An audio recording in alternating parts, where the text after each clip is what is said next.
சேலம் பெரியார் பல்கலைக்கழக துணைவேந்தர் ஜெகநாதன் நெஞ்சுவலி காரணமாக தனியார் மருத்துவமனையில் அனுமதிக்கப்பட்டுள்ளார்.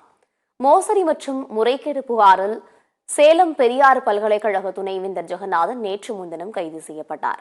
அவர் மீது கொலை மிரட்டல், மோசடி, போலி ஆவணங்களை தயாரித்தல், ஆபாசமாக பேசுதல், அரசு ஊழியராக இருந்து ஏமாற்றுதல், குற்றம் செய்ய முயற்சி, வன்கொடுமை தடுப்புச் சட்டம் என 8 பிரிவுகளின் கீழ் வழக்கு பதிவு செய்யப்பட்டுள்ளது.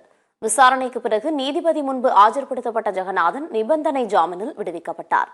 இதைத் தொடர்ந்து நேற்று சேலம் பெரியார் பல்கலைக்கழக துணைவேந்தருக்கு தொடர்புடைய இடங்களில் காவலர்கள் அதிரடி சோதனை நடத்தினர்.